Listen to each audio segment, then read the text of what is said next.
Jadi kita ada program khusus namanya Irama Borneo. Senternya ada di Pontianak semua, rumah adat Melayu, rumah adat Dayak, rumah adat Chinese juga ada. Kalau Chinese banyaknya kelenteng, Mbak. Jadi mereka khusus kelenteng tersendiri. Mudah-mudahan tahun depan kita sudah bisa mengadakan festival yang besar, Mas. Radio Visit.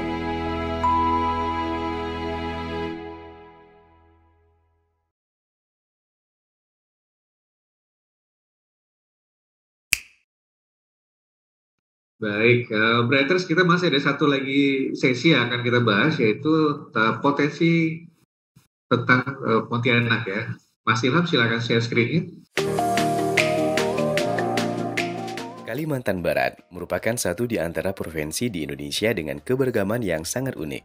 Mulai dari alamnya yang indah, budayanya yang mengagumkan, serta berbagai kulinernya yang lezat. Terdapat berbagai tempat wisata yang bisa dikunjungi untuk lebih mengenal dan mempelajari keberagaman budaya, mengenal alam, dan menikmati kuliner di Kalimantan Barat. Mulai dari Cap Gomeh Singkawang, festival ini melambangkan hari ke-15 dan hari terakhir dari masa perayaan Tahun Baru Imlek bagi masyarakat Tionghoa di seluruh dunia. Kota Singkawang memiliki kebanggaan terhadap peninggalan warisan budaya Cap Gomeh yang menyajikan atraksi tatung yang sangat spektakuler.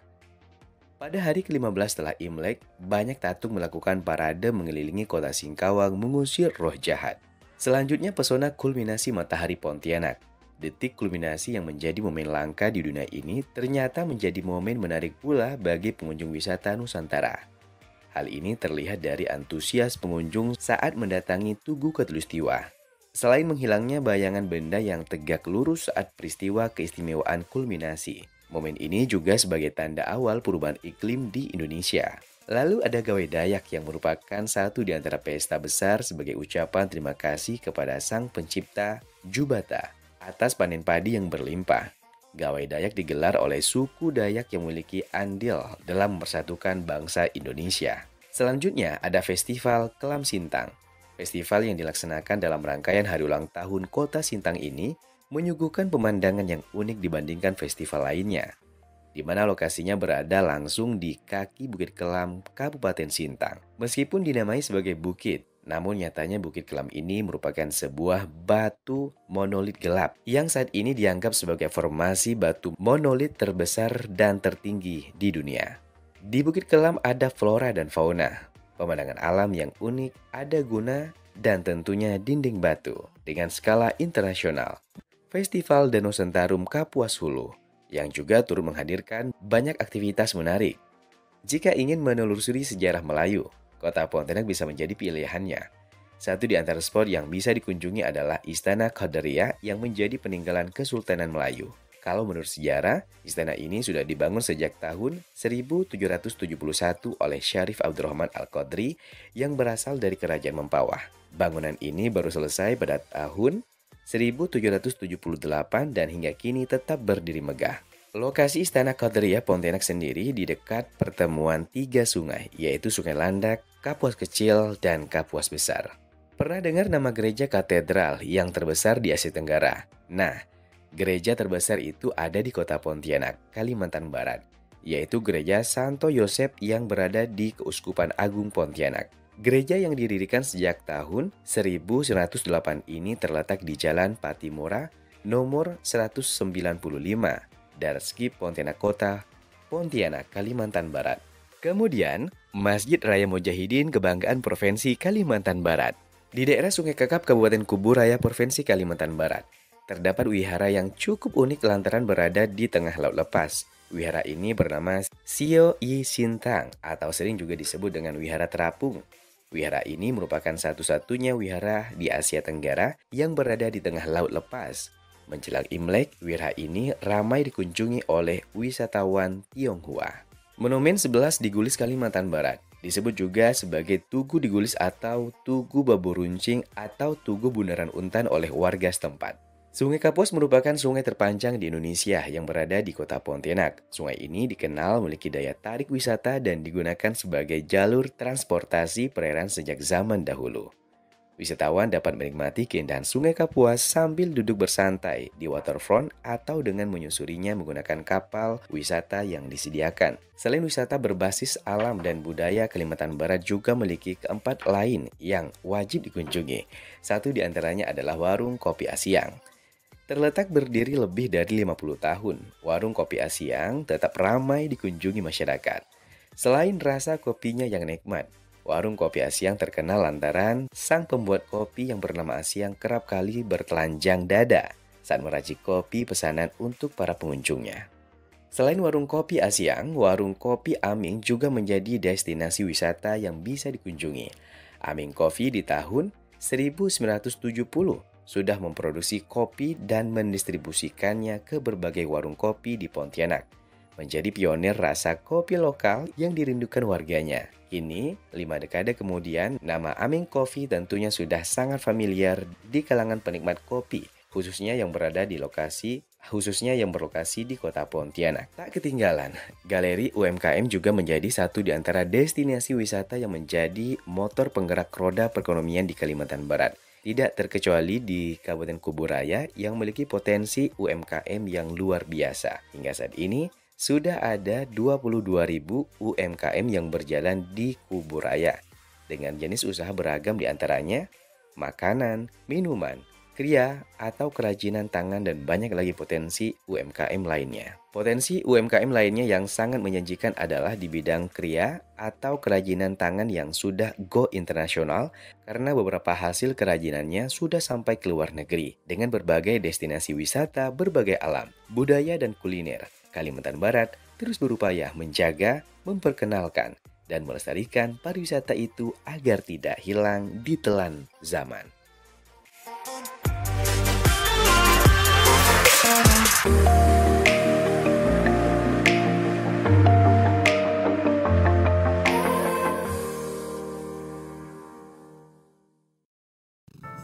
Ya, ini juga Keren, menjawab pertanyaan dari Mas Edi yang tadi. Ya, Mbak Desi. Iya, Mas. Luar biasa ya, Pontianak ya. Iya. Ya, saya melihat Pontianak ini bentuk dari sebuah akulturasi yang luar biasa dari Berbagai suku masyarakat Dayak ya. Ya. Kemudian Melayu, kemudian juga dari Tionghoa ya. Iya. Ya, koreksi kalau saya salah ya. Nah, dengan akulturasi yang luar biasa tadi, bagaimana teman-teman Sonora Pontianak melakukan konten siaran gitu ya yang bisa mengakomodir dari berbagai macam etnis tadi, Pak. Oke, jadi melihat banyaknya budaya di Kalimantan Barat khususnya itu, yang terbesar itu ada 3 etnis ya Mas ya, Cina, Dayak, dan Melayu. Nah, kalau untuk disinkronkan dengan programnya Radio Sonora Pontianak, kita punya program khusus untuk ke 3 etnis tersebut, Mas. Oke. Jadi kita ada program khusus namanya Irama Borneo.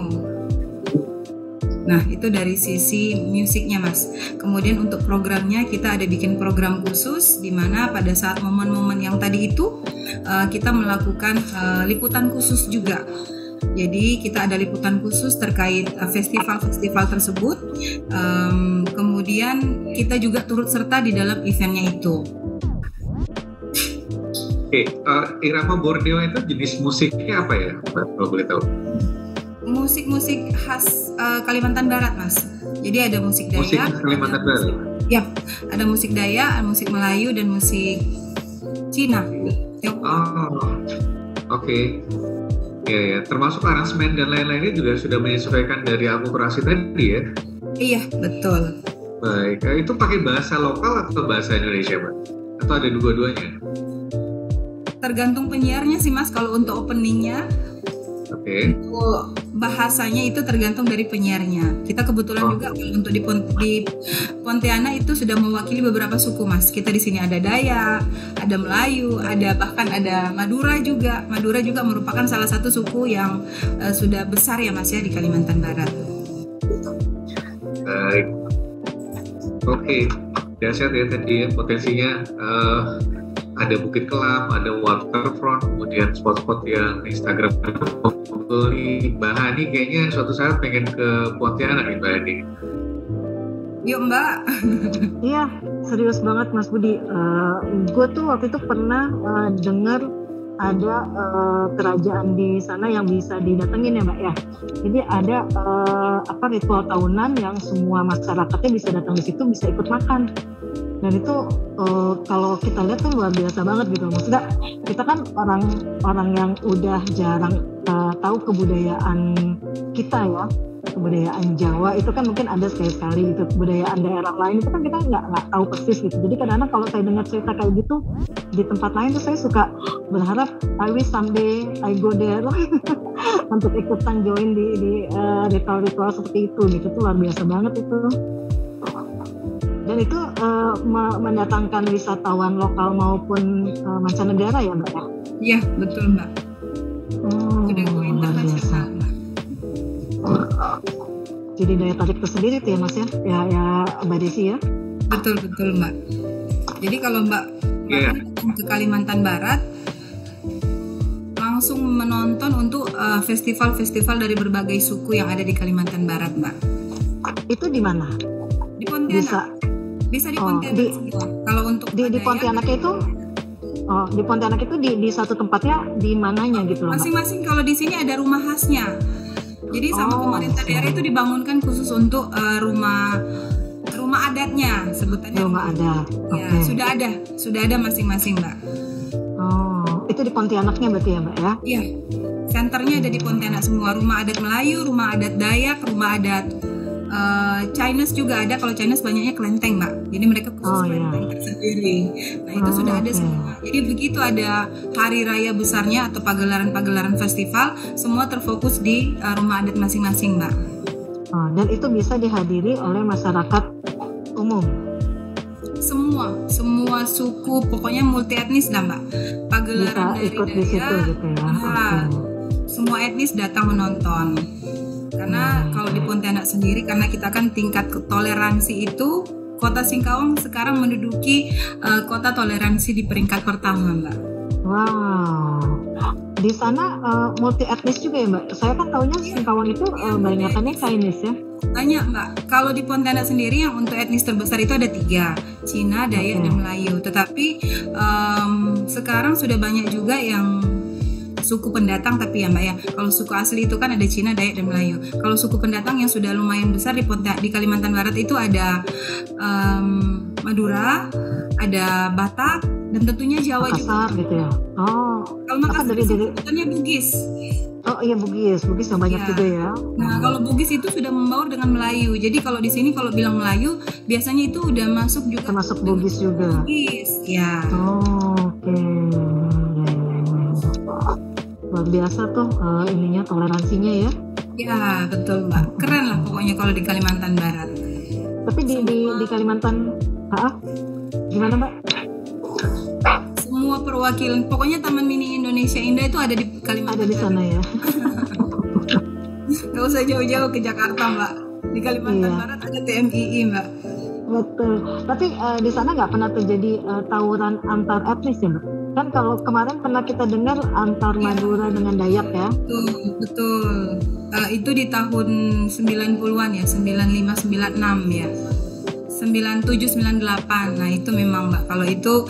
Tapi semakin kesini makanya kita dengan adanya beberapa penghargaan ya sebagai kota toleransi Singkawang sih. Sebagai kota toleransi peringkat pertama di Indonesia itu sudah membuktikan bahwa kita sudah melakukan beberapa antisipasi dan perubahan Mbak.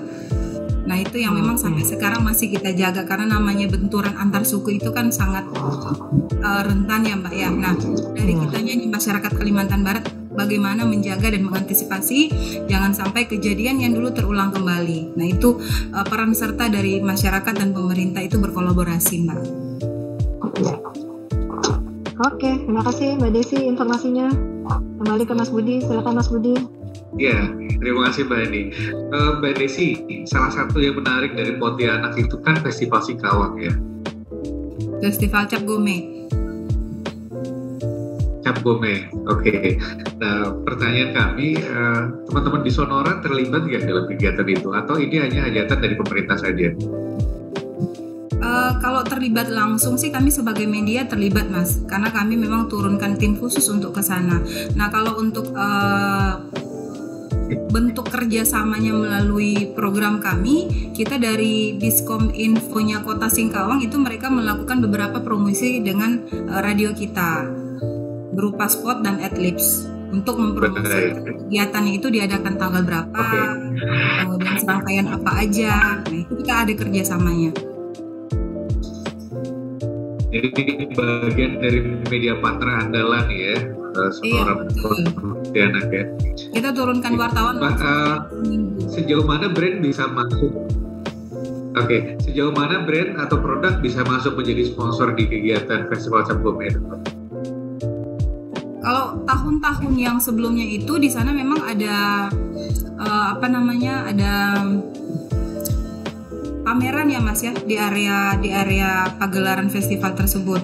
Nah itu beberapa produk juga bisa masuk kerjasama. Tapi kalau untuk Sonora sendiri, kita hanya meliput secara langsung aja Mas. Tapi untuk stand, kebetulan stand ya, kalau di sana mereka jual stand, kita belum pernah bekerja sama sampai seperti itu Mas. Oke. Ya, berarti mungkin next mudah-mudahan bisa dijajaki sama teman-teman Sonora ya Pak ya, untuk menjadi bagian dari tim marketingnya mereka ya. Siapa tahu ada produk-produk nasional yang bisa juga menjadi sponsor di kegiatan Festival Cap Gome itu ya. Iya. Untuk informasi sih Mas, kalau untuk Festival Cap Gome 2 tahun tidak ada pameran. Oh, oke. Iya. Itu karena apa Mbak? Karena pandemi atau? Karena pandemi. Okay. Jadi produk-produk unggulan yang biasanya masuk ikut terlibat di dalam kegiatan tersebut semuanya ditiadakan. Jadi untuk tahun kemarin itu mereka ada pagelaran cuman tidak di jalan Mas. Jadi tidak ada pawai. Kalau biasanya kan kalau tatung-tatung itu tusuk-tusuk wajah itu kan sambil jalan tuh. Yang berdarah itu sambil jalan. Nah, ya kebetulan yang tahun lalu itu mereka mengadakannya ritualnya hanya di kelentengnya aja, nggak boleh keluar. Jadi tidak ada pameran. Jadi itu yang menjadi untuk produk-produk nasional untuk masuk ke ikut terlibat dalam festival ini masih susah. Jadi belum ada space yang disediakan di sana. Mudah-mudahan tahun depan kita sudah bisa mengadakan festival yang besar Mas.